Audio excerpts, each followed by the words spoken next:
Welcome to Grab and Go Info. The decision tree model is a frequently asked interview topic for data scientists and machine learning engineers. In this tutorial, we will talk about the top 5 decision tree interview questions and how to answer them. The 5 questions are: what is entropy, information gain, and information gain ratio in a decision tree model? What is the Gini impurity in a decision tree model? What are the advantages of a decision tree model? What are the disadvantages of a decision tree model? How to prevent a decision tree from overfitting. Let's get started. Question 1. What is entropy, information gain, and information gain ratio in a decision tree model? In a decision tree, all the possible splits by each feature are evaluated to decide the best split value. Entropy, information gain, and information gain ratio are all related to the split evaluation. Entropy measures the data impurity in a decision tree data split. It ranges from 0 to 1 for a binary decision tree, and can exceed 1 if there are more than 2 classes. An entropy of 0 indicates that all the data points in a branch are from the same class. A higher number indicates higher uncertainty or disorder in the branch. Information gain is the amount of information a feature provides. It is calculated as the difference between the parent node entropy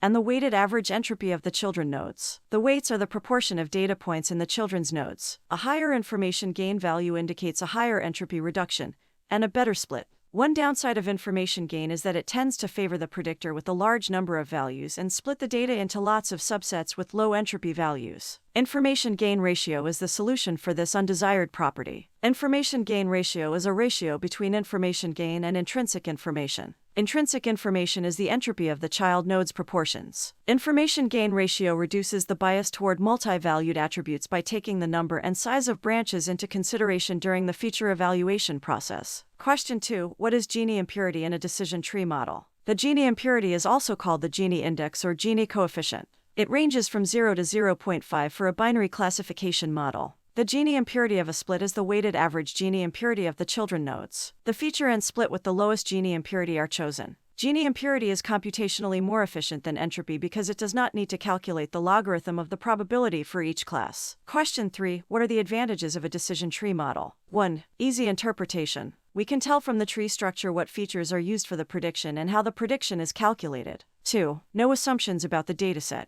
Works with any data distribution. 3. Minimal data preprocessing. There is no need to standardize the data because the decision tree is a non-parametric model. No need to do any feature engineering because the split is based on the raw values of the features. 4. Robust to outliers because it's not a parametric model. 5. Missing values are automatically handled. 6. Apply to both regression and classification models. In a regression decision tree, each leaf represents a numeric value instead of a label. The numeric value is the average value of all the data points in a leaf node. Question 4. What are the disadvantages of a decision tree model? 1. Tends to overfit and has high variance. This makes the model very sensitive to new data. 2. There is no quantified impact of features because it is a non-parametric model, so we do not know how much a feature impacts the final prediction. 3. It takes a long time to calculate entropy or Gini impurity for all possible splits when the dataset is large and there are numerical features for the decision tree model. Question 5. How to prevent a decision tree from overfitting. 1. Set the minimum number of observations for a split.